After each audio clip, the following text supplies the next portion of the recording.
الحمد للہ وکفا والصلاة والسلام علی حبیبہ ورسولہ سیدنا محمد المصطفیٰ وعلی آلہ المجتبی واصحابہ نجوم الہدی اما بعد فاعوذ باللہ من الشیطان الرجیم بسم اللہ الرحمن الرحیم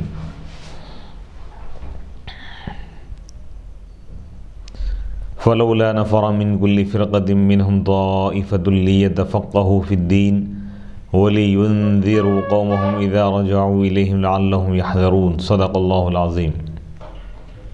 وقال النبي عليه الصلاة والسلام من يريد الله به خيرا يفقهه في الدين أو كما قال عليه الصلاة والسلام. ناظرین کرام، باب العلم انواریہ ایجوکیشنل سوسائٹی کے زیر اہتمام شرح وقایہ جلد اول کا سلسلے وار درس جاری ہے. آج کی اس نشست کا آغاز نواقض وضو سے کیا جا رہا ہے. اس سے پہلے والے دروس میں اسباق میں بات بتائی گئی تھی کہ وضو کے فرائض، وضو کی سنتیں، وضو کے مستحبات بتائے گئے، اور اس میں ائمہ کا جو اختلاف ہے، ائمہ اربعہ کا، پھر احناف میں جو ائمہ ہیں، امام اعظم ابو حنیفہ رحمۃ اللہ علیہ، امام شافعی، امام ابو یوسف، امام محمد، ان کے بھی اختلافات کو اس میں ذکر کیا گیا. اور اس سے پہلے بات بتائی گئی تھی کہ نواقض وضو کو توڑنے والی چیزیں کیا ہیں. اس میں دو چیزیں بیان کی گئی تھی اس سے پہلے. سبیلین سے اگر کوئی چیز نکلے تو وہ وضو کو توڑ دیتی ہے، یا غیر سبیلین سے اگر کوئی چیز نکلی، اگر ناپاک چیز ہے وہ، اور اس نکلے اور بہے اس چیز کی طرف، اس مقام کی طرف جس کو دھونا واجب ہے، تو یہ بھی وضو کو توڑنے والی چیزیں ہیں.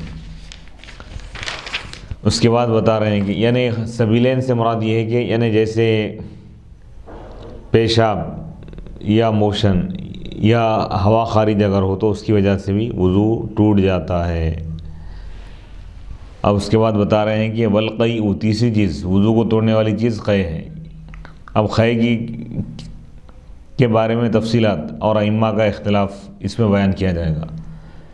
منہ بھر کے قے اگر کوئی کیا تو اس سے اس کا وضو ٹوٹ جائے گا.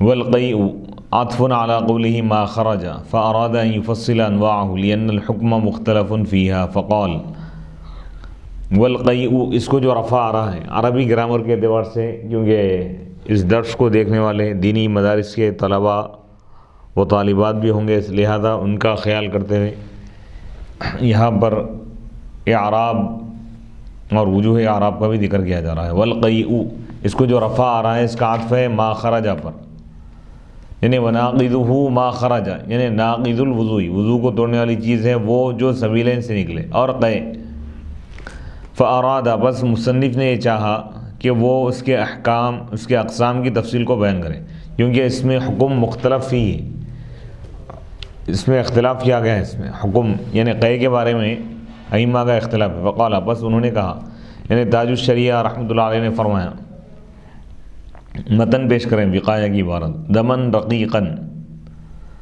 یعنی خون کی خے، پتلے خون کی اگر خے ہے یا گاڑے خون کی ہے تو بھی یہ وضو کو توڑنے والی چیز ہے. ان ساول بزاق، اگر وہ تھوک کے برابر ہو، حتی اذا کان البزاق، یہاں تک کہ اگر تھوک زیادہ ہو تو وضو کو نہیں توڑے گا. یعنی کیا مطلب؟ وضو نہیں ٹوٹے، یعنی کوئی شخص قے کیا، خون کی قے کیا، اگر تھوک زیادہ ہے، خون کم ہے تو وضو نہیں ٹوٹے گا. غلبے کا اعتبار ہے، جو چیز غالب ہوں گی اس کا اعتبار ہے. تھوک کی وجہ سے وضو نہیں ٹوٹتا، لہذا وہ تھوک میں شمار ہے. اور اگر خون زیادہ ہے، تھوک کم ہے تو وضو ٹوٹ جائے گا.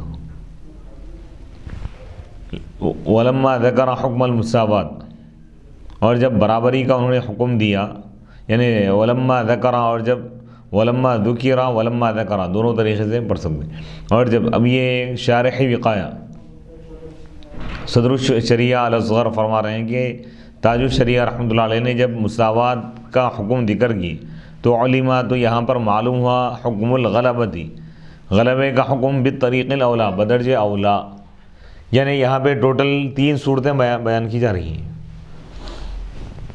یعنی اگر کوئی خون کی خے کرے تو اس کا وضو ٹوٹے گا یا نہیں، تو اس میں 3 صورتیں ذہن میں رکھیں۔ پہلی صورت یہ ہے کہ تھوک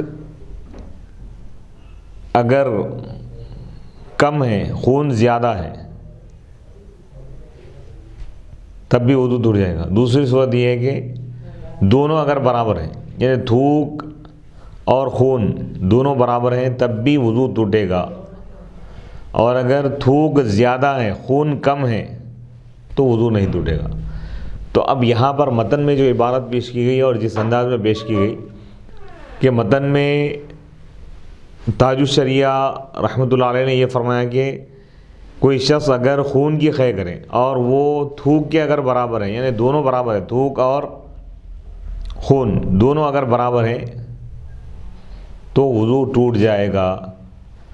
تو اب اس سے شارح وقائع فرما رہے ہیں علامہ صدر الشریعہ کہ جب مساوات کا حکم جب ذکر کیا گیا، یعنی تھوک اور خون جب برابر ہے اس وقت بھی وضو ٹوٹ جاتا ہے، تو جب خون زیادہ ہوگا تو بدرجہ اولا وضو ٹوٹ جائے گا۔ فقالوا، بس انہوں نے کہا، اب اس کی علامت کیا ہے بتا رہے ہیں، اذا اصفر البزاق من الدم، یعنی تھوک جب پیلا پڑ جائے، من الدم خون کے ملنے کی وجہ سے، خون اور تھوک دو مل کر اگر باہر، یہ 2 چیزیں خے میں اگر 2 چیزیں اگر ہیں، وہ تھوک بھی ہے اور خون بھی ہے، لیکن رنگ اگر پیلا ہے تو وضو واجب نہیں ہوگا۔ رنگ پیلا ہونے کا مطلب یہ ہوا کہ تھوک زیادہ ہے اور خون کم ہے۔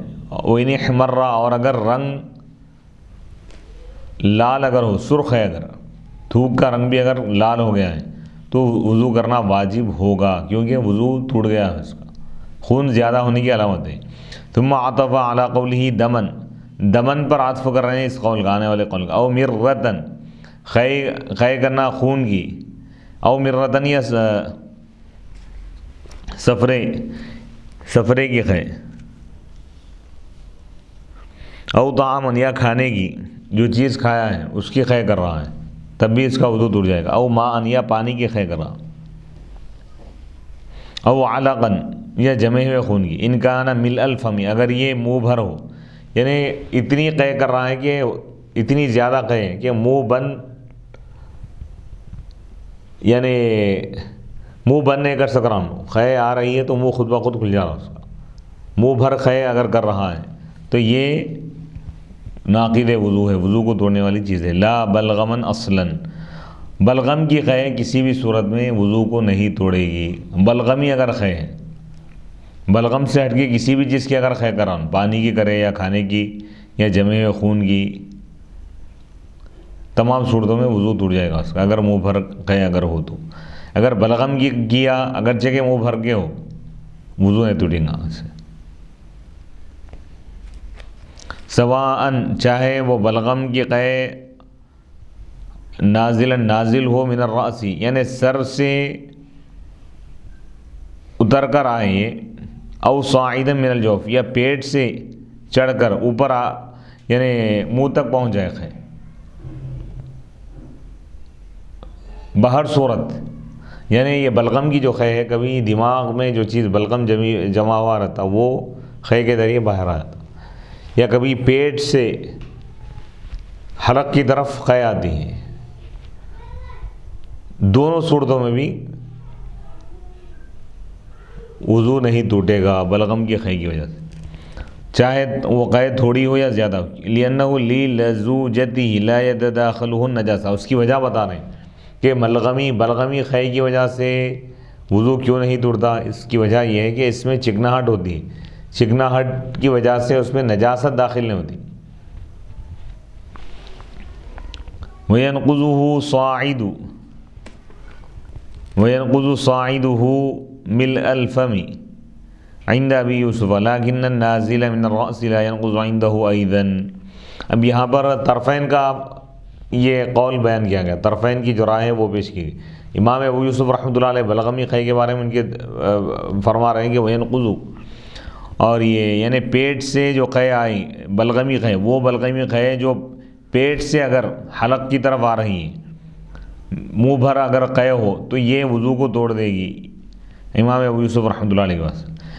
لیکن سر سے جو قے اگر ہو، سر سے نازل اگر ہو، یعنی سر سے جس قے کا بلغمی قے کا تعلق ہو، وہ وضو کو نہیں توڑے گی ان کے پاس، امام ابو یوسف رحمۃ اللہ علیہ کے پاس۔ اب پھر یہاں پہ اس کی جزئیات کو بیان کر رہے ہیں کہ قے اگر کوئی شخص تھوڑی تھوڑی کرے تو کیا وضو ٹوٹے گا یا نہیں، اس میں علماء کا اختلاف ہے۔ امام اعظم ابو حنیفہ، امام محمد کا اور امام ابو یوسف کا اختلاف ہے۔ اب امام ابو یوسف رحمۃ اللہ علیہ یہ فرماتے ہیں کہ اگر وہ تھوڑی تھوڑی قے کرے، ایک مرتبہ قے کیا تھوڑی کیا، دوسری مرتبہ کیا تھوڑی، تیسری مرتبہ تھوڑی قے کیا، لیکن یہ کئی مرتبہ جو قے کیا اگر اس کو جمع کیا جائے، ایک ہی مجلس میں اگر کر رہا ہوں تو اگر سب کو جمع کیا جائے تو منہ بھر قے اگر ہوتی ہے تو وضو ٹوٹ جائے گا۔ الگ الگ مجلسوں میں اگر کر رہا ہوں تو اس کو جمع نہیں کیا جائے گا۔ امام محمد فرماتے ہیں کہ سبب کو دیکھا جائے گا، اتحاد سبب، یعنی مدلی کی وجہ سے اگر قے کر رہا، دوسری مرتبہ بھی مدلی کی وجہ سے کیا تو اس کو جمع کیا جائے گا۔ اگر منہ بھر قے ہو تو وضو ٹوٹ جائے گا۔ وهو يعتبر الاتحاد في المجلس ومحمد في السبب فيجمع ما قاء قليلا قليلا، فقوله وهو يعتبر الضمير يرجع الى ابي يوسف۔ یہاں پہ مسئلہ بتا رہے ہیں کہ امام ابو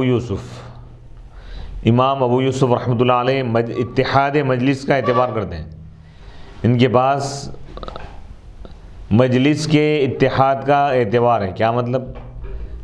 تھوڑی قے کی وجہ سے وضو نہیں ٹوٹتا، منہ بھر قے اگر کوئی کیا تو وضو ٹوٹے گا اس کو۔ لیکن کوئی شخص کئی مرتبہ قے کرے، اگر تھوڑی تھوڑی کیا لیکن کئی مرتبہ کیا تو اب کیا اس کا وضو ٹوٹے گا یا نہیں؟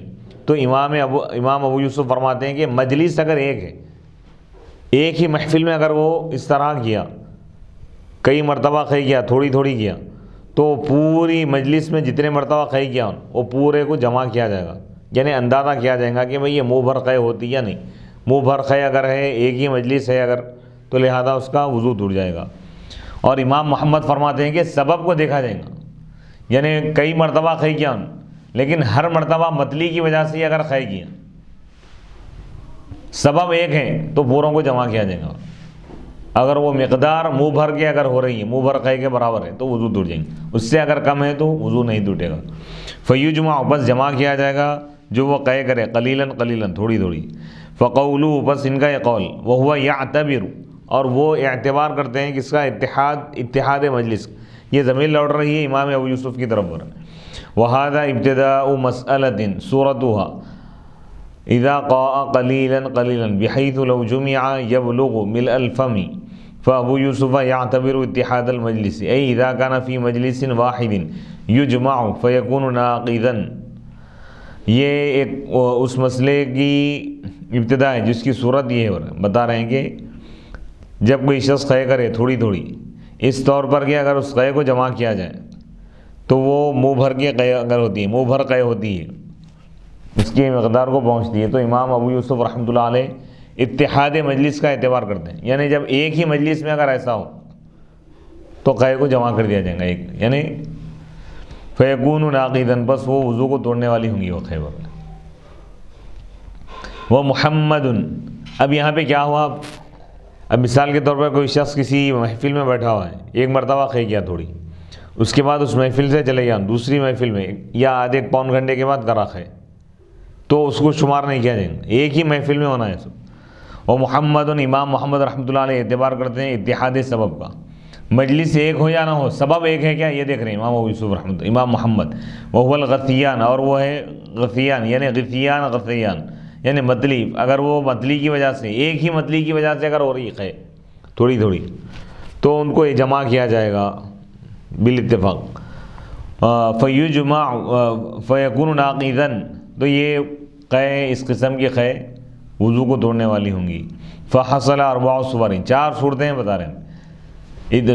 یعنی اتحاد المجلسی والغثیان، یعنی اتحاد مجلس بھی جمع ہے اور غثیان مدلی یعنی قے کا سبب اگر ایک ہی ہے، دونوں میں اتحاد ہے تو دونوں کے پاس اتفاقاً بالاتفاق امام ابو یوسف امام محمد یعنی صاحبین کے پاس دونوں کے پاس بھی وضو ٹوٹ جائے گا، جمع کیا جائے گا اس کو. واختلافہما، اور دونوں کا اختلاف یعنی مجلس بھی الگ ہے سبب بھی الگ ہے.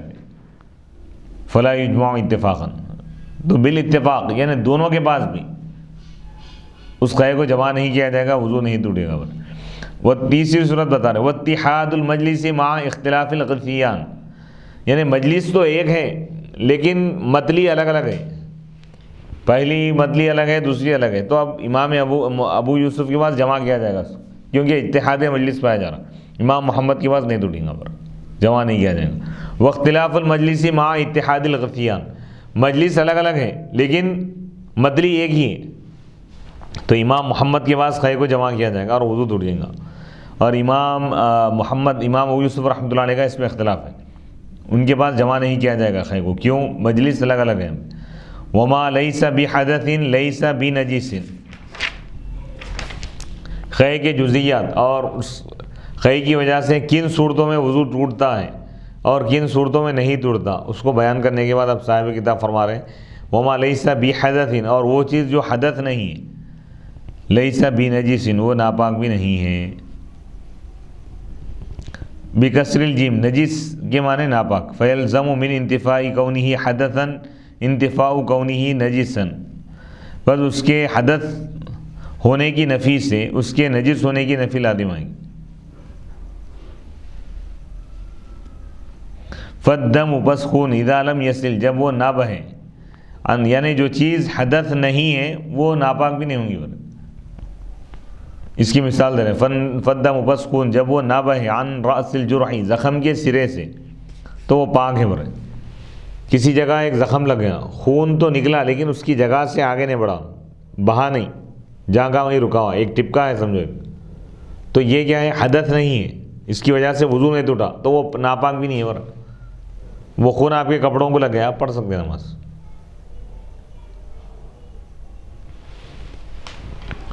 وَكَذَا الْقَيْءُ الْقَلِيلُ، اسی طرح تھوڑی قے، کبھی چھوٹے بچے قے کر لیتے، تھوڑی اگر ہے اس کی وجہ سے ناپاک نہیں ہوں گے، ناپاک نہیں ہو. منہ بھر کے اگر قے کرے تو اس کی وجہ سے ناپاکی ہونے لازم. وعن محمد، امام محمد رحمۃ اللہ علیہ سے منقول ہے، فی غیر روایت الاصول، اصول کی روایت کے سوا دوسری کتابیں یعنی نوادر کی روایت میں، انہ نجس، بے شک یہ کیا فرم ہے امام محمد کی، ناپاک ہے. اور یہ چیز یعنی تھوڑی ہے، لأنہ لا اثر للسیلان، کیونکہ بہنے کا کوئی اثر نہیں ہے نجاست میں. کوئی چیز اگر نجاست ہے ٹھیکی ہوئی ایک مقام پہ، نجاست ہی چور ہے بھائی، بہنا ضروری نہیں ہے. فَإِذَا كَانَ السَّائِلُ، بس جب بہنے والی چیز، بہنے والا خون نجس ناپاک ہے تو نہ بہنے والا خون بھی ناپاک ہے. خون ناپاک ہی چڑھتا ہے، کوئی بہنا شرط نہیں ناپاک ہونے کے لیے. بہا تو ناپاک ہے، نہیں بہا تو پاک ہے، ایسا نہیں ہے. اور کون؟ امام محمد. بس جب بہنے والا خون ناپاک ہے تو نہیں بہنے والا بھی خون، نہ بہنے والا خون بھی اسی طرح ہوں گا یعنی ناپاک ہوں گا. وَلَنَا قَوْلُهُ تَعَالَى، امام محمد کا یہ قول ہے. تو احناف کا کیا قول ہے بتا رہے ہیں. احناف کی دلیل یہ ہے قُلْ لَا أَجِدُ فِيمَا، یعنی احناف کے پاس کیا ہے بھائی، نہ بہنے والا خون پاک ہے، بہنے والا خون ناپاک ہے. دلیل کیا ہے اس کی؟ یہ اللہ تعالیٰ کا یہ قول ہے. اعوذ باللہ من الشیطان الرجیم قل لا اجد فیما اوحی الی محرما علی طاعم یطعمہ الا ان یکون میتۃ او دما مسفوحا. اے رسول اللہ فرما دیجئے، سورۃ الانعام میں اللہ تعالیٰ کا ارشاد ہے، اے رسول اللہ فرما دیجئے، لا اجد، میں نہیں پاتا اس چیز میں جس کی میری طرف وحی کی گئی ہے، یعنی قرآن میں نہیں پاتا. قل لا اجد فیما اوحی الی محرما، کوئی حرام چیز، الا ان یکون، حرام چیزیں کیا ہیں؟ صرف یہی، الا ان یکون میتۃ، مگر یہ کہ وہ مردار ہو، مردار چیز حرام ہے. او دمم مسفوحا یا بہنے والا خون ہے. قل لا اجد فیما اوحی الی محرما علی طاعم کسی کھانے یطعمہ کسی کھانے والے پر کسی چیز کو میں حرام نہیں پاتا اس قرآن میں جس کی میری طرف وحی کی گئی الا ان یکون مگر یہی چیزیں حرام ہیں. کیا ہے؟ مردار یعنی مردار جانور اگر ہے جو خود بخود مر گیا تو وہ حرام ہوگا بغیر دوا کے. او دمم مسفوحا یا بہتا ہوا خون.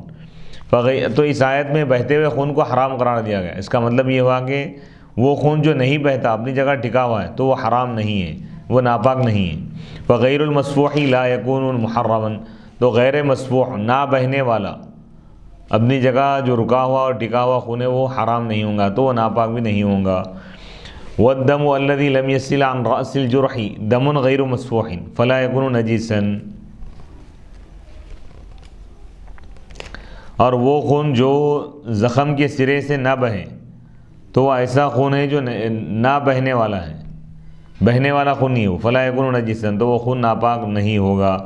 فإن قیل پس اگر یہ اعتراض کیا جائے ھذا فیما یؤکل لحمہ ظاہر یہ چیز یہ بات ان جانوروں کے بارے میں ظاہر ہے جن کا گوشت کھایا جاتا ہے یعنی حلال جانوروں کے. وہ اما اب رہے وہ جانور جن کا گوشت نہیں کھایا جاتا حرام ہے جیسا کہ آدمی ہے تو اس کا غیر مسفوح نہ بہنے والا خون بھی حرام ہے.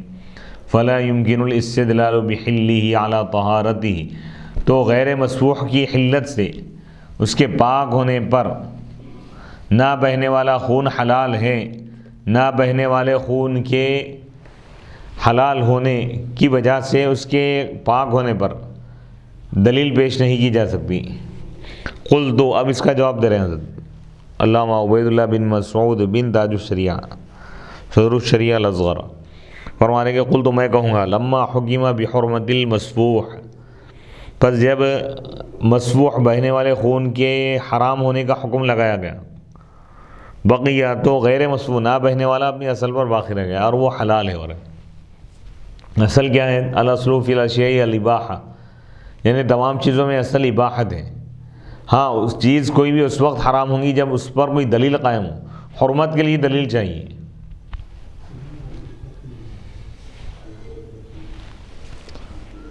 وَيَلْزَمُ مِنْهُ الطَّهَارَةُ اور اس سے طہارت یعنی پاک ہونا لازم آتا ہے حلال ہونے سے.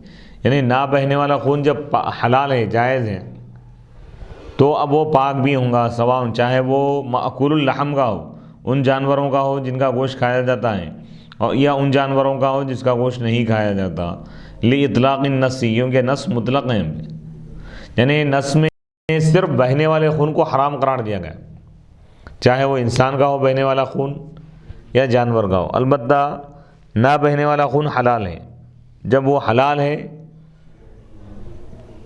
تو وہ پاک بھی ہے چاہے وہ مأکول اللحم کا ہو یا غیر مأکول اللحم کا ہو. مأکول اللحم یعنی وہ جانور جس کا گوشت کھایا جانا یعنی جس کا گوشت کھایا جاتا ہے جس کا گوشت کھانا جائز ہے شریعت میں اس کو مأکول اللحم یعنی حلال جانور کا گوشت ہو یا حرام جانور کا گوشت یعنی حلال جانور یا حرام جانور حلال جانور کا خون ہو یا حرام جانور کا ہو بہنے والا خون حرام ہے اور نہ بہنے والا اپنی جگہ کوئی ٹکا ہوا خون ہے تو وہ حلال جائز ہے. وہ یعنی جائز ہے اس کا مطلب یہ ہے کہ وہ پاک ہے. او لإطلاق النص یا اچھا لإطلاق النص نص کے مطلق ہونے کی وجہ سے. ثم حرمت غیر المسفوح فی الآدمی پھر غیر مسفوح نہ بہنے والے خون کی حرمت. نہ بہنے والا خون بھی حرام ہے انسان کا تو یہ اس کے گوشت کی حرمت کی بنا پر ہے. وہ حرمت اللحم ہی اور اس کے گوشت کا حرام ہونا گوشت کے ناپاک ہونے کو واجب نہیں کرتا. یعنی اس کے گوشت کے حرام ہونے سے اس کا خون ناپاک ہے یہ لازم نہیں آتا کیونکہ یہ جو حرمت ہے کرامت کی وجہ سے نجاست یعنی انسان کا گوشت ناپاک ہے یا انسان ناپاک ہے اس لیے اس کا گوشت حرام قرار دیا گیا ایسا نہیں ہے. گوشت کا حرام قرار دیا جانا انسان کی تعظیم کے لیے تو لہذا انسان کے جسم میں نہ بہنے والا جو خون ہے خون نکلا لیکن بہا نہیں آگے نہیں بڑھا تو وہ پاک ہے. اور تو غیر مسفوح خون آدمی کا یہ اس کی طہارت اصلیہ پر باقی رہے گا حالانکہ وہ حرام ہے. نہ بہنے والا خون انسان پی نہیں سکتا اس کو استعمال نہیں کر سکتا حرام ہے لیکن اگر نکل جائے لیکن آگے نہ بڑھے تو وہ پاک ہے ناپاک نہیں ہوں گا.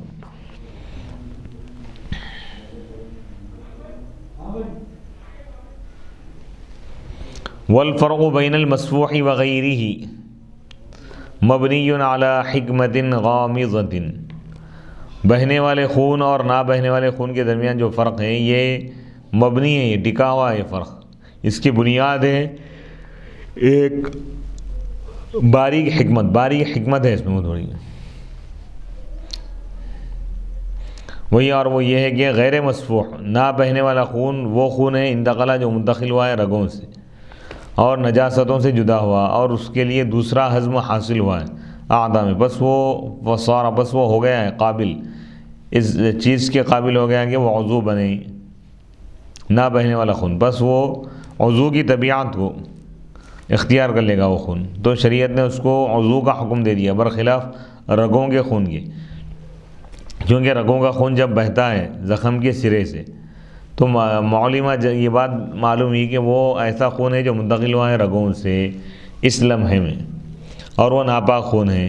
اما اذا لم یسل، جب وہ خون نہ بہے تو یہ معلوم یہ ہوا کہ یہ عضو کا خون ہے، اور یہ خون کے بارے میں البتہ کہے بس فالقلیل، بس وہ یعنی تھوڑی کہے وہ پانی ہے جو معدے کے اوپر تھی، معدے کے اوپر تھا وہ پانی، اور وہ نجاست کا محل نہیں ہے، تو اس کا حکم تھوک کا حکم ہے، تھوڑی خے کی وجہ سے وضو نہیں ٹوٹے گا۔ اور وضو کو توڑنے والی چیزیں کیا ہے بتا رہے ہیں، وَنَوْمُ مُضْطَجِعٍ،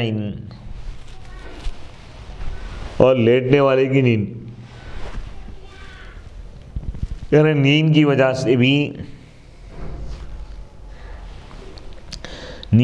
سے بھی وضو ٹوٹ جاتا۔ وہ متقین، ٹیک لگا کے لیٹنے والے کی نیند بھی وضو کو توڑ دیتی ہے۔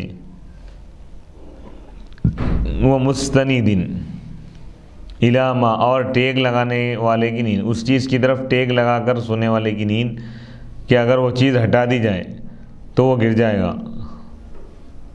یعنی کسی چیز جیسے تکیہ وغیرہ ہے یا ٹیبل ہے اس کو ٹیک لگا کے یا کرسی کو ٹیک لگا کے سو گیا، اگر وہ ہٹا دیا جائے سہارا اس کا تو وہ گر جائے گا، تو لہذا ایسا اگر کوئی سو رہا ہے تو اس کی نیند بھی وضو کو توڑ دیتی ہے، لا غیر، اس کے علاوہ کوئی اور چیز نہیں، لا ينقض الوضوء، وضو کو نہیں توڑتی نوم، وہ نیند غیر ما ذکر، جو مذکورہ چیزوں کے علاوہ ہے، وہو النوم، اور وہ کیا ہے، بعض نیندیں وضو کو نہیں توڑتی، جیسے وہو النوم، اور وہ ہے کھڑے ہو کر سونا، یعنی کوئی ٹھہرے سو گیا وضو نہیں ٹوٹے گا اس کو، او قاعدا، یا کوئی بیٹھ کر سو گیا بیٹھے وضو نہیں ٹوٹے گا، او راکعا، یا کوئی رکوع کی حالت میں سو گیا، او ساجدا، یا سجدے میں سو گیا تو بھی وضو نہیں ٹوٹے گا۔ چت لیٹنے سے، چت لیٹ گیا تو وضو ٹوٹے گا اس کا، یا ٹیک لگا کے سو گیا تو بھی وضو ٹوٹے گا۔ والاغماء، اور کون سی نیند وضو کو توڑتی ہے یہ بیان کر دیا، اس کے بعد بتا رہے والاغماء، اور بے ہوشی بھی وضو کو توڑ دیتی ہے، کوئی شخص وضو بنایا ہوا تھا یعنی وضو کیا ہوا تھا، اس کے بعد بے ہوشی طاری ہوگی، بے ہوش ہو گیا وہ، تو اب اس کا وضو ٹوٹ گیا بے ہوشی کی وجہ سے۔ والجنون، اور پاگل پن کی وجہ سے بھی وضو ٹوٹ جاتا ہے، یعنی کوئی شخص وضو بنایا اس کے بعد پاگل ہو گیا تو اس کا وضو ٹوٹ گیا۔ علی ای حیۃ کانا، چاہے وہ کسی بھی حیت پر ہو، کسی بھی حالت میں، یعنی بے ہوشی کسی بھی قسم کی ہو، بے ہوش ہو کر یعنی چکر کھا کے زمین پہ گر گیا یا لیٹ گیا یا بیٹھ گیا، بے ہوشی طاری ہوئے تو بس ختم، وضو اس کا ٹوٹ جائے گا۔ وَيَدْخُلُ فِي الْإِغْمَاءِ، اغماء میں داخل ہے السکر، یعنی نشہ بھی، وحدہ، صرف نشہ بھی یہاں پر، ان يدخل وحدہ، وَيَدْخُلُ فِي الْإِغْمَاءِ السکر، اور بے ہوشی کی تعریف اور اس کے حکم میں داخل ہے السکر، نشہ، کوئی شخص وضو بنایا اور اس کے بعد اس کو نشہ آ گیا، یعنی کوئی ایسی چیز پیا جس کی وجہ سے نشہ آ گیا تو لہذا اب اس کا وضو ٹوٹ گیا، یعنی نشے کی وجہ سے بھی وضو ٹوٹ جاتا ہے۔ وحدہ، اور نشے کی حد کیا ہے ابھی بتا رہے ہیں کہ ان يدخل فی مشیتہ، کہ اس کی چلن میں، چال چلن میں حرکت، یعنی ڈلتے ہوئے چل رہا ہوں، صحیح چل نہیں سک رہا، تو یہ نشے کی علامت ہے۔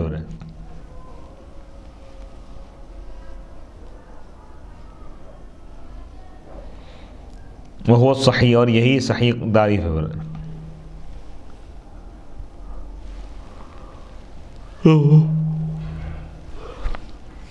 وَكَذَا فِي الْيَمِينِ، اسی طرح اس کی اسی طرح اس کی حد یعنی قسم میں یہ ہے کہ حتیٰ لو حلف، یہاں تک کہ اگر وہ یہ قسم کھائے کہ وہ نشے میں، تو اس حد کا اعتبار کیا جائے گا۔ کوئی شخص یہ قسم کھا کے بول رہا کہ وہ نشے میں، تو وہاں پر بھی یہی تعریف دیکھیں گے اور کہ اس کے چال چلن، یعنی ڈل رہا چلتے ہوئے یا نہیں ڈل رہا تو نشے میں نہیں ہے، ڈل رہا اگر تو گویا کہ وہ نشے میں ہے۔ نشے کی وجہ سے، جنون پاگل پن کی وجہ سے بھی وضو ٹوٹ جاتا۔ پھر اور ایک چیز بتا رہے ہیں، وقہقہۃ مصل بالغ یرکع ویسجد، مصلی کا قہقہہ لگانا، نمازی کا قہقہہ لگانا، یعنی زور زور سے ہنسنا، بلند آواز سے ایسا ہنسنا، قہقہے مار کر ہنسنا، یعنی اس طور پر ہنس رہا ہے نماز میں کہ بازو والوں کو، اس کے بازو جو نماز پڑھ رہا ہے یا جو شخص موجود ہے اس کو آواز آ رہی ہے اس کے ہنسنے کی آواز، تو یہ قہقہہ ہے۔ ایک ہے مسکراہٹ، ہنسا لیکن آواز نہیں ہے، اس کو بازو والے کو آواز سنائی نہیں دے رہی اور اس کو بھی سنائی نہیں دے رہی، خالی مسکراہٹ ہے، تو مسکراہٹ کی وجہ سے نماز نہیں ٹوٹتی، وضو بھی نہیں ٹوٹتا نماز کی حالت میں۔ یا اس کے بعد اگر ہنسا، ہنسنے سے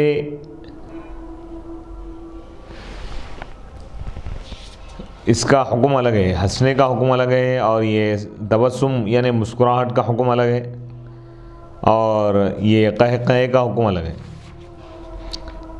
اگر نماز میں ہنسا خالی، یعنی ہنسا اس کی آواز خود وہی سن سک رہا، دوسرا نہیں سنا، تو اس کی وجہ سے نماز ٹوٹ جائیں گی، وضو نہیں ٹوٹے گا اس کو۔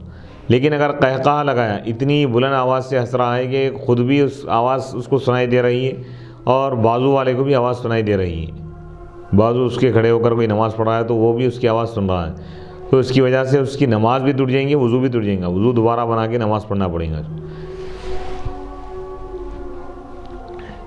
وقہقہۃ مصل بالغ یرکع ویسجد، اور ایسے بالغ مصلی کا قہقہہ لگانا جو رکوع اور سجدہ کرتا ہوں، یعنی رکوع اور سجدے والی نماز میں بالغ مصلی کا قہقہہ لگانا بھی وضو کو توڑ دیتا ہے۔ نماز تو ٹوٹ ہی جائیں گے لیکن وضو بھی ٹوٹ جائے گا۔ حتی لا ينقض الوضوء، یہاں تک کہ وضو کو نہیں توڑے گا چھوٹے بچے کا قہقہہ لگانا۔ چھوٹا بچہ اگر نماز میں قہقہہ لگایا تو اس کا وضو نہیں ٹوٹیں گا، البتہ نماز ٹوٹ جائیں گی۔ تو بالغ ہونا شرط ہے، وہ شرط ہو، اور اس کی شرط یہ ہے کہ وہ ہو ایسی نماز میں جو رکوع اور سجدے والی۔ نماز کی جنازہ میں اگر کوئی قہقہہ لگایا، اگرچہ کہ قہقہہ لگانے والا بالغ ہے، نماز یعنی وضو نہیں ٹوٹیں گا اس کو۔ اور سجدہ تلاوت، یا سجدہ تلاوت میں کوئی قہقہہ لگایا تو اس کا وضو نہیں ٹوٹے گا۔ لا ينقض الوضوء، یہ وضو کو نہیں توڑتا، بل یبطل، بلکہ وہ چیز باطل ہو جاتی ہے جس پہ وہ قہقہہ لگایا۔ یعنی نماز جنازہ میں قہقہہ لگایا تو نماز فاسد ہوگی، دوبارہ پڑھنا پڑے گا اس کو۔ یعنی نماز جنازہ میں اگر کوئی نماز پڑھانے والا ہے انہوں خود قہقہہ لگا دیا تو نماز ٹوٹ گئی، دوبارہ پڑھنا پڑے گا، لیکن وضو نہیں ٹوٹے گا۔ اسی طرح کوئی سجدے تلاوت میں خالی سجدہ کر رہا ہوں، نماز کا سجدہ نہیں، تلاوت کا سجدہ، سجدے کی آیت پڑھا یا سنا تو سجدہ واجب ہو گیا، وہ سجدہ اگر کر رہا ہے تو اس دوران اگر ہنس دیا، قہقہہ لگایا تو سجدہ باطل ہو جائے گا، اس کو دوبارہ سجدہ کرنا پڑے گا اس کو، لیکن وضو نہیں ٹوٹے گا اس کو۔ وَإِنَّمَا شُرِطَ،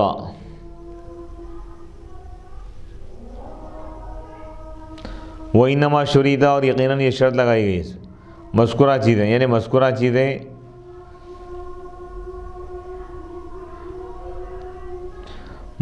چیزیں شرط، یعنی مذکورہ چیزوں کی شرط لگائی گئی ہے یہاں پہ۔ کیا چیزیں؟ یعنی وضو کب ٹوٹیں گا،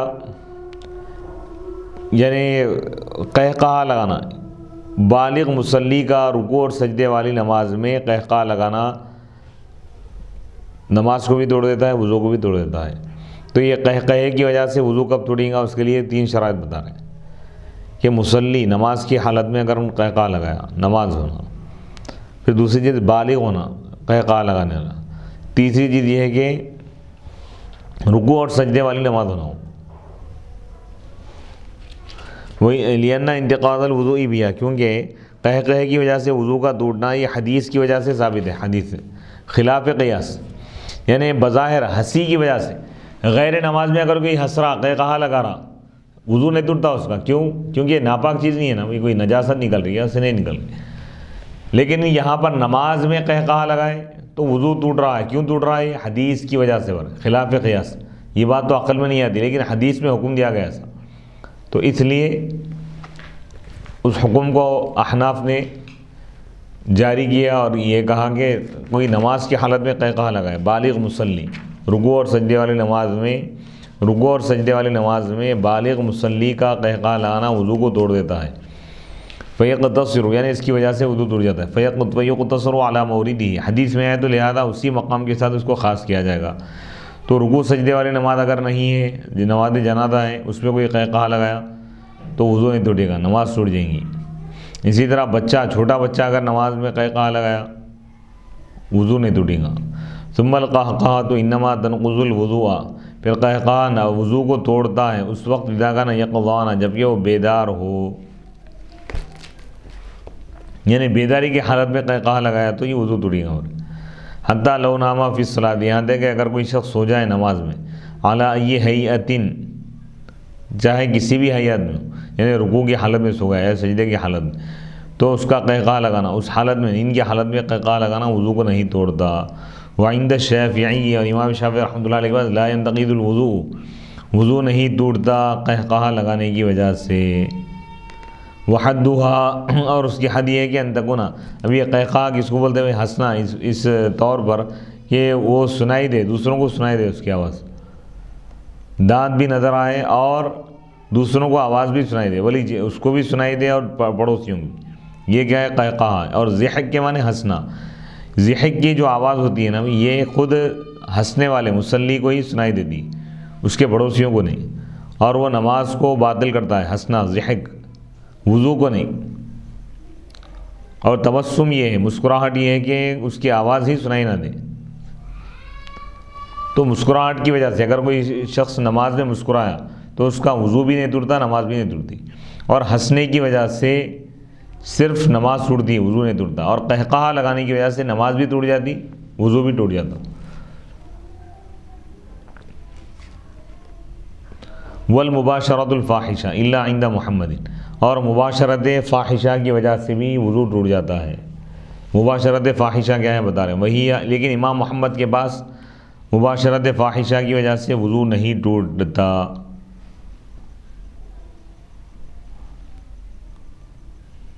جب تک کہ کوئی چیز خارج نہ ہو وضو نہیں ٹوٹتا ان کے پاس. اور وہ یہ ہے کہ یماس بدنہ بدن المرأة مجردین وانتشر آلتہ وتماس الفرجان, یعنی یہ بتا رہے ہیں مسئلہ کہ شوہر اور بیوی برہنہ اگر ملاقات کرے لیکن مباشرت نہ کریں, یعنی ایک دوسرے سے چمٹ جائیں, تو احناف کے پاس وضو ٹوٹ جاتا ہے. یعنی کیونکہ امکان ہے مذی کے نکلنے کا یا کسی چیز کے خارج ہونے کا امکان ہے, تو لہذا وضو ٹوٹ جاتا ہے احتیاط. امام محمد کے پاس نہیں. ہاں اگر مباشرت ہو عملی طور پر تو وضو غسل بھی ٹوٹ جاتا ہے اس کی وجہ سے. لا دودۃ خرجت من جرح, اب کس چیز کی وجہ سے وضو نہیں ٹوٹتا وہ بتا رہے ہیں, یعنی وہ کیڑا جو کسی زخم سے نکلے, یعنی انسان کے جسم پہ کہیں زخم تھا, کہیں انگلی وغیرہ یا ہاتھ پر کوئی کچھ پھوڑا وڑا ہو گیا تھا, اور اس سے کوئی کیڑا باہر آ رہا ہے, تو کیڑے کے نکلنے کی وجہ سے, زخم سے کوئی کیڑا اگر نکلے تو اس کی وجہ سے وضو نہیں ٹوٹتا. لأنہا طاہرۃ, کیونکہ وہ پاک ہے. لأنہا طاہرۃ,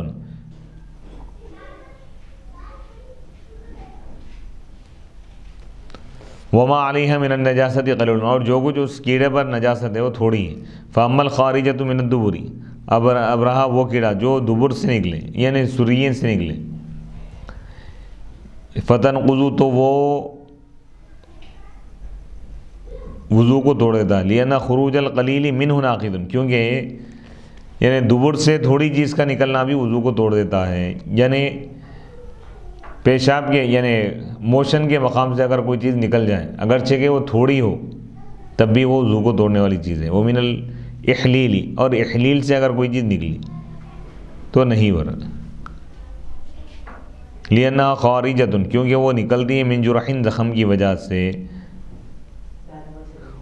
ومن قبل المرأة فی اختلاف المشائخ, ولحم اور وہ گوشت سقط منہ جو زخم سے گر جائے، یعنی انسان کو زخم ہوا، کچھ کھپلی وغیرہ گر گئی، اس کی وجہ سے بھی وضو نہیں ٹوٹے گا۔ ومس المرأۃ والذکر اور عورت کو چھونے سے بھی وضو نہیں ٹوٹتا۔ امام شافعی کے بعد وضو ٹوٹ جاتا، کوئی شخص کسی عورت کو اگر ہاتھ لگائے تو اس کا وضو ٹوٹ جاتا ہے، احناف کے بعد نہیں ٹوٹتا ہے۔ والذکری اور ذکر کو چھونے سے بھی وضو ٹوٹ جاتا ہے، یعنی اگر کوئی انسان باوضو ہے اور اپنی شرمگاہ کو ہاتھ لگائے تو اس کا وضو ٹوٹ جاتا ہے، کس کے بعد؟ شوافی کے بعد، احناف کے بعد نہیں۔ اب یہاں وضو کا بیان مکمل ہو گیا، اور وضو کے فرائض اور وضو کی سنتیں اور وضو کے مستحبات اور وضو کو توڑنے والی چیزیں کیا ہیں اس کی تفصیل بیان کی گئی۔ اس کا خلاصہ یہ ذہن میں رکھے اس طرح کہ وضو میں 4 فرض ہیں، 4 چیزیں فرض ہیں: چہرہ دھونا اور دونوں ہاتھوں کو کوہنیوں تک دھونا، کوہنیوں سمیت دھونا۔ تیسرا فرض ہے سر کا مسح کرنا۔ چوتھا فرض ہے دونوں پیروں کو ٹخنوں تک دھونا۔ اور وضو کی سنتیں یہ ہیں، وضو کا طریقہ اور اس کی سنتیں ہیں کہ وضو شروع کرنے سے پہلے بسم اللہ الرحمن الرحیم پڑھیں، بسم اللہ الرحمن الرحیم پڑھے، اس کے بعد دونوں ہاتھوں کو پاؤں تک دھوئے، اس کے بعد کلی کرے، نیت کرنا یہ بھی سنت ہے، کلی کرنا، کلی کرے 3 مرتبہ نئے پانی سے۔ مسواک کرے، مسواک اگر موجود ہو، اگر مسواک موجود نہ ہو تو انگلی سے دانتوں کو صاف کرے، اور ناک صاف کرے، ناک میں پانی چڑھائے، پھر ناک کو بائیں ہاتھ سے صاف کرے 3 مرتبہ، یہ بھی سنت ہے۔ اس کے بعد ترتیب کیا ہے؟ ترتیب بھی سنت ہے۔ پھر چہرے کو دھوئے 3 مرتبہ، تمام اعضاء کو 3 مرتبہ دھونا یہ بھی سنت ہے۔ پھر سر کا مسح کرے، پھر یعنی چہرے کو دھونے کے بعد سیدھا ہاتھ دھوئے، دائیں جانب سے شروع کریں، یعنی تیامن، یعنی ہاتھ کو اگر دھو رہا ہے تو پہلے سیدھے ہاتھ سے شروع کریں، ہاتھوں کو دھوتے ہو، پیروں کو دھوتے ہو پہلے سیدھے پیر سے شروع کریں۔ تو پہلے نیت کریں، اس کے بعد بسم اللہ الرحمن الرحیم پڑھیں، پھر دونوں ہاتھوں کو پاؤں تک دھوئیں، وضو کا طریقہ ہے۔ پھر کلی کرے 3 مرتبہ، پھر نیا پانی لے کر ناک میں پانی چڑھائیں اور بائیں ہاتھ سے انگلی یعنی بائیں ہاتھ سے ناک صاف کریں، پھر 3 مرتبہ چہرے کو دھوئیں، پھر اس کے بعد سیدھا ہاتھ دھوئے کوہنیوں تک، کوہنیوں کو بھی دھوئیں، اور بایاں ہاتھ 3 مرتبہ دھوئے کوہنیوں تک، پھر سر کا مسح کریں، پھر اس کے بعد کانوں کا مسح کریں، گردن کا مسح کریں، پھر سیدھا پیر دھوئیں ٹخنوں تک، ٹخنے بھی دھوئیں، اور بایاں پیر 3 مرتبہ دھوئے ٹخنوں تک۔ اسی طرح انگلیوں میں خلال کرنا، داڑھی میں خلال کرنا یہ بھی سنت ہے۔ پھر نواقض وضو، نواقض وضو بھی بیان کیے، کن چیزوں کی وجہ سے وضو ٹوٹ جاتا ہے۔ پھر اس کے بعد اس کے جزئی اور فروعی مسائل کو بھی بیان کیے صاحب کتاب، کہ سبیلین کی وجہ، سبیلین سے اگر کوئی چیز نکلے خارج اگر ہو تو اس کی وجہ سے وضو ٹوٹ جاتا ہے، خے کی وجہ سے، منہ بھر خے اگر کرے تو اس کی وجہ سے بھی وضو ٹوٹ جاتا ہے، یہ بیان کیے۔ اور اسی طرح نیند کی وجہ سے بھی، ٹیک لگا کر یا چت لیٹنے کی وجہ سے بھی وضو ٹوٹ جاتا ہے، لیکن بعض کیفیات اور بعض حالات ایسے ہیں کہ جس میں وضو نہیں ٹوٹتا، جیسے کوئی ٹھہرے ٹھہرے قیام کی حالت میں اگر سو جائے وضو نہیں ٹوٹے گا، رکوع کی حالت میں اگر کوئی سو جائے تو وضو نہیں ٹوٹے گا، سجدے کی حالت میں اگر کوئی سو جائے تو وضو نہیں ٹوٹے گا، بے ہوشی کی وجہ سے وضو ٹوٹ جاتا ہے، جنون کی وجہ سے وضو ٹوٹ جاتا ہے، اور رکوع اور سجدے والی نماز میں بالغ مصلی کا قہقہہ لگانا بھی وضو کو توڑ دیتا ہے۔ اور کن چیزوں کی وجہ سے وضو نہیں ٹوٹتا اس کا بھی اب ذکر کیے۔ پھر اس کے بعد اب فرما رہے ہیں کہ وہ فرض الغسل، یہاں سے غسل کے مسائل شروع ہیں۔ وہ فرض الغسل، وہ فرض الغسل اور غسل کے فرائض، غسل میں 3 چیزیں فرض ہیں۔ المضمضۃ، کلی کرنا، وضو میں کلی کرنا سنت ہے اور غسل میں کلی کرنا فرض ہے۔ وضو میں ناک میں پانی چڑھانا، ناک صاف کرنا سنت ہے، اور غسل میں یہ فرض ہے۔ وہ فرض الغسل، غسل کے فرائض، المضمضۃ کلی کرنا، والاستنشاق اور ناک میں پانی چڑھانا، اور تیسرا فرض ہے وغسل سائر البدن، پورے جسم کو دھونا، وغسل سائر البدن۔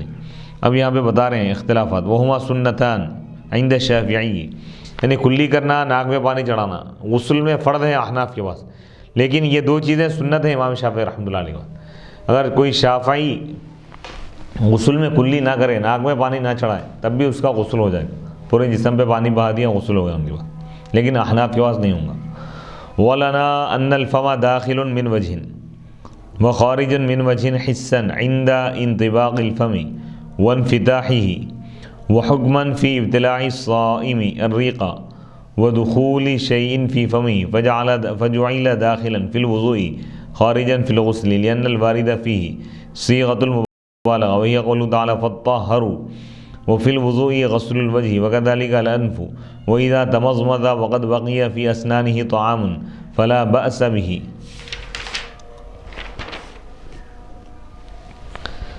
احناف ہماری دلیل یہ ہے، صاحب وقایہ فرما رہے ہیں، شارح وقایہ فرما رہے ہیں علامہ عبید اللہ بن مسعود بن تاج الشریعہ، عبید اللہ بن مسعود صدر الشریعہ علیہ رحمہ فرما رہے ہیں کہ ہماری دلیل یہ ہے کہ یعنی منہ داخل ہے من وجہ، ایک اعتبار سے،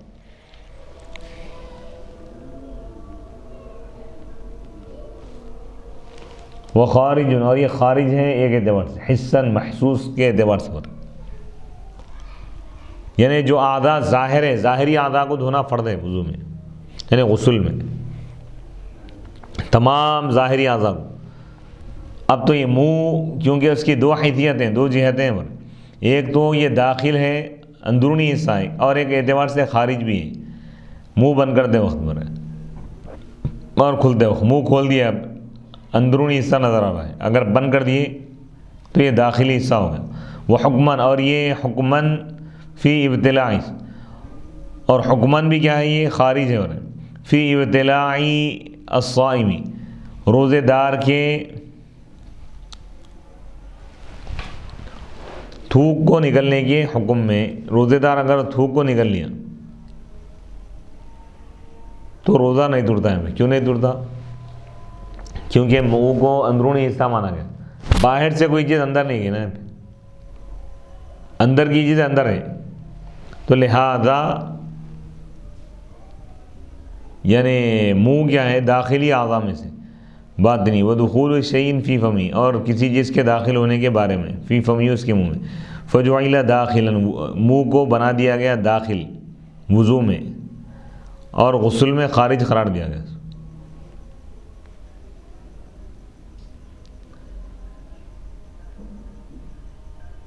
لأن الوارد فیہ، کیونکہ اس میں وارد ہے مبالغہ کا صیغہ غسل کے بارے میں، فطہر وإن کنتم جنبا فطہروا، اور اگر تم ناپاک ہو تو اچھی طرح خوب پاکی حاصل کرو، اور وضو میں چہرے کو دھویا جاتا ہے، اور اسی طرح ناک کو۔ وإذا تمضمض، اور جب کوئی شخص کلی کرے جبکہ اس کے دانتوں میں کچھ غذا باقی رہ جائے تو اس میں کوئی حرج نہیں ہے۔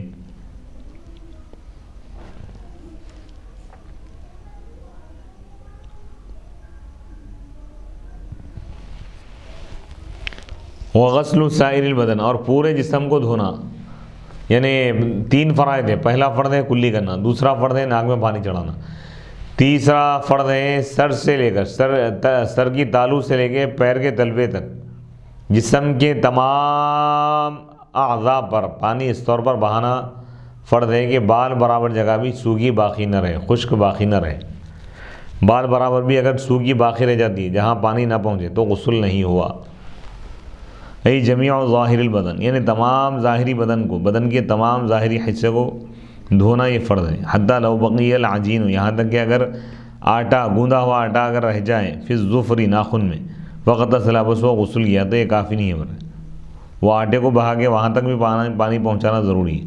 وفی الدرن، انگوٹی ہے پانی نہیں پہنچا، انگوٹی جس انگلی میں لگی ہوئی ہے وہاں پہ اتنے حصے میں، تو غسل نہیں ہوا اس کا، انگوٹی کو حرکت دے کے پانی پہنچانا ہے، انگوٹی نکال کے اس کو دھونا فرض ہے۔ وفی الدرن، اور میل کے بارے میں، یہ جزی کافی ہو، یعنی ناخن میں اگر میل جمع ہوا ہے تھوڑا بہت میل کچل اور وہ غسل کر لیا ہو جائے گا۔ کیونکہ وہ پیدا ہوتا ہے وہاں سے. وغیرہ کا الطین، اسی طرح مٹی اگر رہی ہے کیونکہ پانی اس میں گھستا ہے. وغیرہ سے وہ اسی طرح رنگ ہے. بالحنائی یعنی پینٹ وینٹ مار لی ہوئی،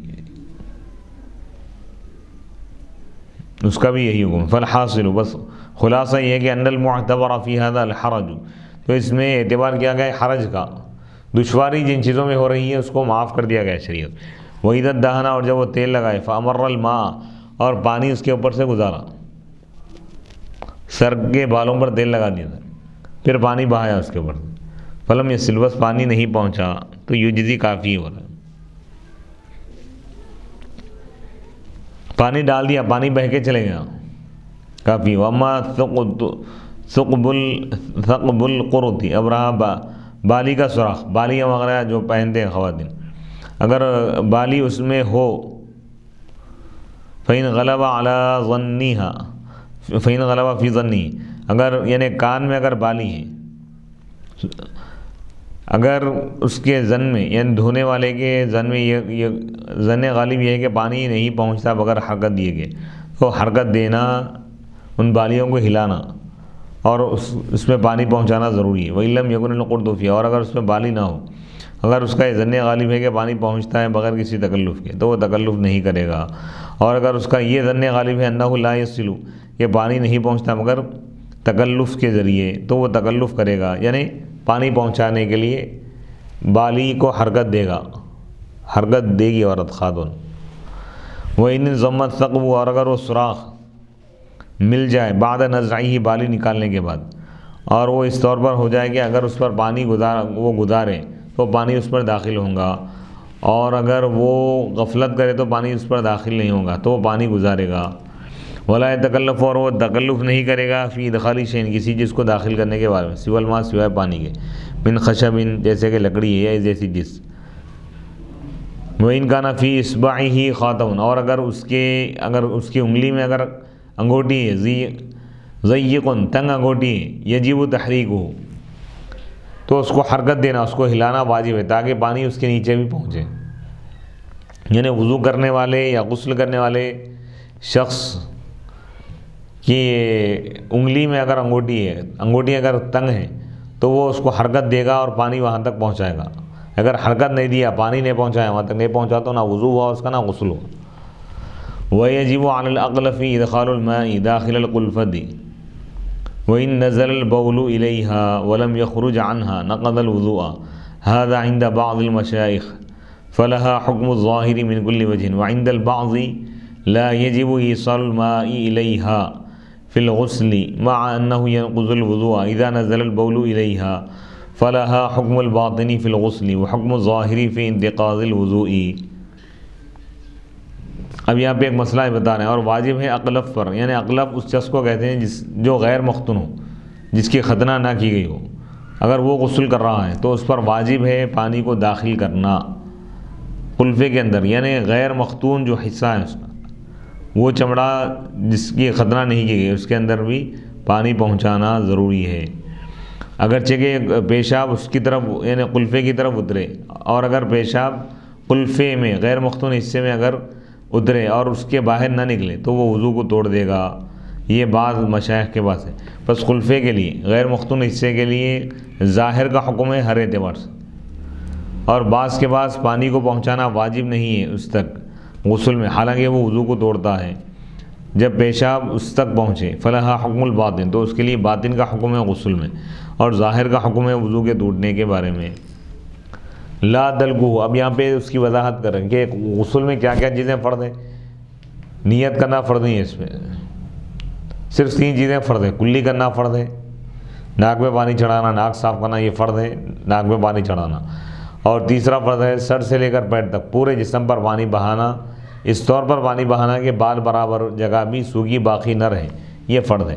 لا دلگو، بدن کو رگڑنا، ملنا یہ ضروری نہیں ہے، گھسنی وغیرہ لے کے مل رہے ہیں یا کسی اور چیز کے ذریعے، یہ فرض نہیں ہے. کر رہے ہیں کوئی حرج کی بات بھی نہیں ہے، کوئی غلط کام بھی نہیں ہے. وہ سنت ہو، اور اب یہاں اس کی سنتیں بیان کر رہے ہیں، یعنی غسل میں کیا کیا چیزیں سنتیں ہیں. غسل میں 3 چیزیں فرض ہیں. فرائض غسل کا بیان تو ہو گیا کہ کلی کرنا فرض ہے، ناک میں پانی چڑھانا فرض ہے، اور پورے جسم پر پانی اس طور پر بہانا فرض ہے کہ بال برابر جگہ بھی سوگی باقی نہ رہے۔ اب اس کے بعد صاحب کتاب حضرت تاج الشریعہ صاحب وقایہ فرما رہے ہیں، اس کے بعد شارح وقایہ اس کی شرح کریں گے۔ اب متن پیش کیا جا رہا ہے، وہ سنتہ، اور اس کی سنتیں، ان یغسل یدیہ، غسل کی سنتیں یہ ہے کہ وہ اپنے دونوں ہاتھوں کو دھوئیں۔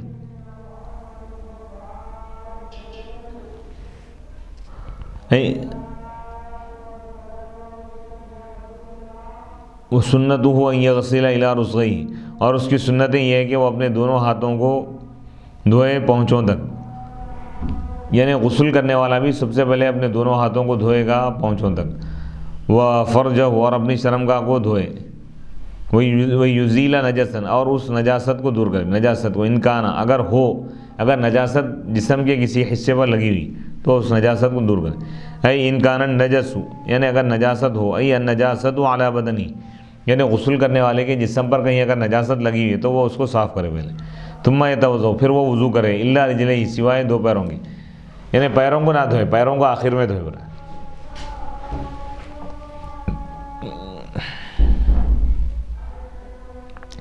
ہے انکان نجس، یعنی اگر نجاست اس کے جسم پر ہو تو، الا رجلیہ، سوائے، یعنی پھر وہ وضو کرے، غسل کرنے والا پہلے وضو کر لے، وضو میں تمام اعضاء کو دھوئے، سر کا مسح بھی کرے، لیکن پیروں کو نہ دھوئے، پیروں کو آخر میں دھوئے گا، یہ سلسلہ متصل ہے۔ ای یغسل اعضاء الوضوء، وہ اپنے وضو کے تمام اعضاء کو دھوئے گا، الا رجلیہ، سوائے پیروں کے، پیروں کو نہیں دھوئے گا، پیروں کو آخر میں دھوئے گا، اس کا ذکر آنے والا ہے۔ ثم یفیض الماء، پھر وہ پانی بہائے گا، علی کل بدنی، اپنے پورے جسم پر، ثلاثا، 3 مرتبہ، ثم یغسل، پھر وہ دھوئے گا اپنے پیروں کو، لا فی مکانہ، اس کی جگہ پر نہیں، یعنی اذا کان مکان الغسل مجتمع الماء، یعنی جب غسل کی جگہ پانی جمع ہونے کی جگہ ہو، یعنی جس جگہ وہ غسل کر رہا ہے وہاں پہ اگر پانی ٹھہرتا ہے، ماء مستعمل جمع ہو رہا ہے، تو وہاں پر نہیں دھوئے گا ان پیر، اس سے ہٹ کر جہاں پر پانی ٹھہرا ہوا نہیں ہے وہاں پہ پیر دھو کر وہاں سے ہٹ جائے گا، حتی اذا اغتسل، یہاں تک کہ اگر وہ غسل کرے گا، جب غسل کرے، علی لوح، کسی تختے پر، اور حجر یا پتھر پر، تو یغسل رجلیہ ہناک، تو وہاں پر وہ اپنے پیروں کو دھوئے گا، یعنی پانی اگر نہیں ٹک رہا وہاں پہ، جیسا آج کل جو حمام بنے ہوئے، واش روم جو بنے ہوئے، تو اس میں پانی کیونکہ ٹھہرتا نہیں، نالی میں بہہ کے چلے جاتا ہے، تو وہاں پر وضو میں مکمل اعضائے وضو کو دھوئے، پیروں کو بھی دھو لے، اس کے بعد غسل شروع کرے۔ وَلَيْسَ عَلَى الْمَرْأَةِ نَقْضُ ظَفِيرَتِهَا، اور عورت پر لازم نہیں ہے غسل میں اس کی چوٹی کو کھولنا، یعنی چوٹی اگر بڑی ہے، زیادہ گھنے بال ہیں تو کھولنا اس کو فرض نہیں ہے، ولا بلوہا، اور نہ اس کو تر کرنا، جب وہ اس کے اذا ابتل اصلها، جب اس کی جڑ اگر تر ہو جائے، یعنی چوٹی کے جڑوں تک اگر پانی پہنچ گیا تو تمام بالوں کو تر کرنا یہ ضروری نہیں ہے۔ خص المرأۃ، مصنف رحمۃ اللہ علیہ عورت کا ذکر کیا خاص طور پہ، لقولہ علیہ السلام، نبی پاک علیہ الصلوۃ والسلام کے ارشاد کی وجہ سے، لام سلمۃ، حضرت سلمہ رضی اللہ تعالیٰ عنہ ام المؤمنین سے آپ فرماتے ہیں، یکفی کی، تمہیں کافی ہے، اذا بلغ الماء، جب پانی پہنچ جائے، اصول شعری کی، تمہارے بالوں کی جڑوں میں، ویجب علی الرجل، اور آدمی پر واجب ہے، نقضها، یعنی اگر گھنے بال ہیں کسی کے، گیسو ہے، زلفیں ہیں، تو اس کو کھولنا واجب ہے۔ وقیل، اور کہا گیا کہ اذا کان الرجل مظفر الشعر، یعنی جب آدمی گھنے بال والا ہو، کل علویہ، جیسا کہ علوی ہے، اور اتراک ہے، ترکی لوگ ہیں، تو واجب نہیں ہے۔ والاحوط، اور احتیاط کی بات یہ ہے کہ واجب ہونا چاہیے۔ وقولہ لا بلوہا، یہ کیا ہے؟ قال بعض مشائخنا، ہمارے بعض فقہا نے کہا کہ خاتون، عورت، غسل کرنے والی عورت اپنے چوٹیوں کو تر کرے گی، وتعصرها، اور اس کو نچوڑے گی، لیکن الاصح، لیکن صحیح قول یہ ہے کہ پوری چوٹی کو تر کرنا واجب نہیں ہے، جڑوں تک پانی پہنچ جائے تو کافی ہے۔ وہذا، اور یہ اس وقت ہے یہ حکم جب کہ وَأَمَّا إِذَا كَانَتْ وہادہ اذا کانت، یعنی چوٹی اگر بنی ہوئی ہے، یعنی چوٹی وغیرہ ڈال، کوئی خاتون چوٹی وغیرہ ڈال لی، اس کے بعد غسل کرنا چاہ رہی اور بال زیادہ گھنے ہیں، تو تمام بالوں کو کھولنا، پھر اس کے بعد اس کو تر کرنا، پھر غسل کے بعد دوبارہ چوٹی ڈالنا، کیونکہ عورت کے لیے حرج کی بات ہے۔ تو اس میں یہ مسئلہ بتایا گیا کہ اگر چوٹی بنی ہوئی ہے، چوٹی اگر یعنی عورت چوٹی اگر ڈال لی ہے تو اس کے لیے حکم یہ ہے کہ وہ بالوں کے جڑوں کو اگر تر کر دے، پانی پہنچا دے تو کافی ہے، پوری چوٹی کھولنا یہ فرض نہیں ہے، ضروری نہیں۔ ہاں البتہ اگر چوٹی کھلی ہوئی ہے، بال کھلے اگر ہے تو پانی پہنچانا واجب ہے بالوں کے درمیان، تمام بالوں تک، جیسا کہ داڑھی کے مسئلے میں ہے، لعدم الحرج، حرج نہ ہونے کی وجہ سے۔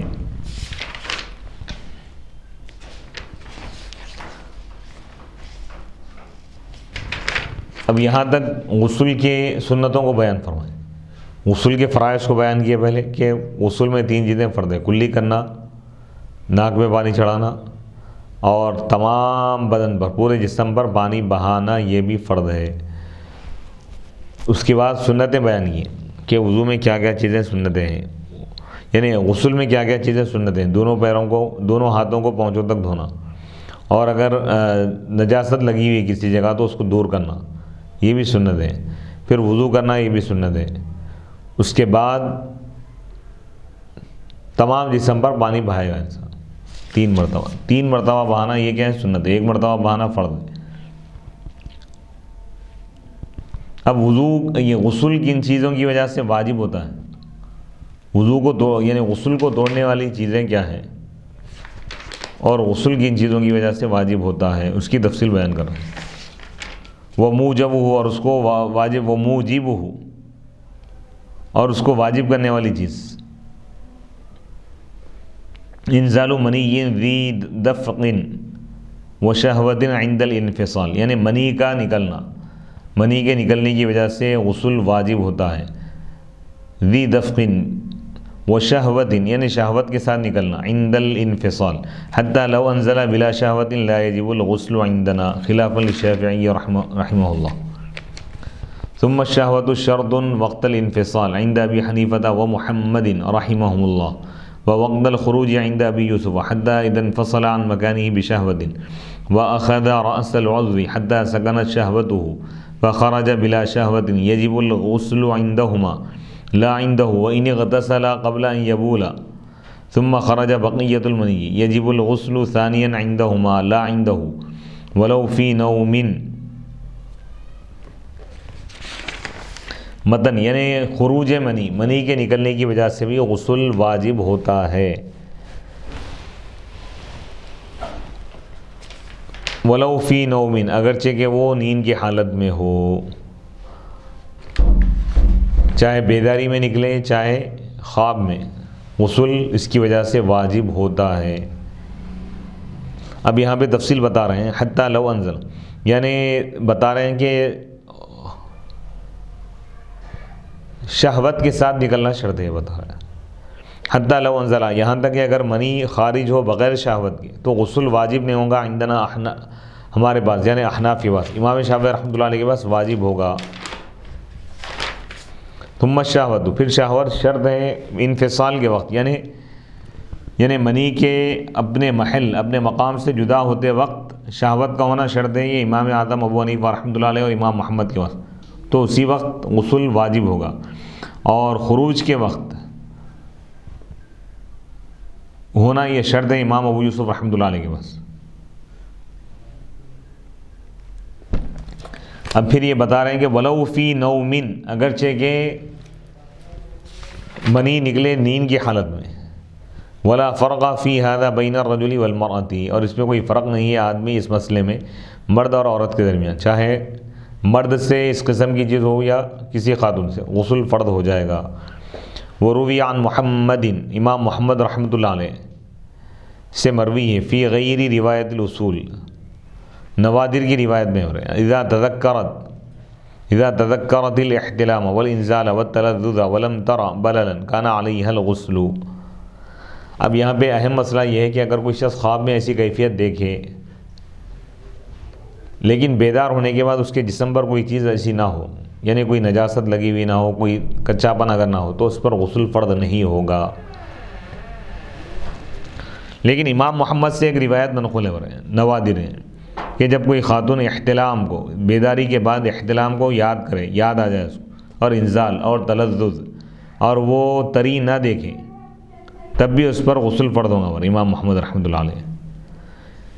لیکن یہ قول معتبر نہیں ہے۔ معتبر قول یہ ہے کہ کوئی خواب میں، اگر کوئی مرد ہو یا کوئی خاتون، اگر خواب میں کوئی ایسی چیز دیکھے اور بیداری میں، یعنی نیند سے، خواب سے بیدار ہونے کے بعد جسم پر کوئی نجاست لگی ہوئی نہ ہو، کوئی کچا پن نہ ہو، تو اس کی وجہ سے نہ ہو تو غسل فرض نہیں ہوگا۔ اگر کچا پن ہے، دری لگی ہوئی ہے، تو لہذا اب غسل فرض ہوگا۔ قال شمس الائمہ الحلوائی، شمس الائمہ الحلوائی نے کہا لا یؤخذ بهذه الروایہ، اس روایت کو نہیں لیا جائے گا، امام محمد جو بولے اس روایت کو قبول نہیں کیا جائے گا۔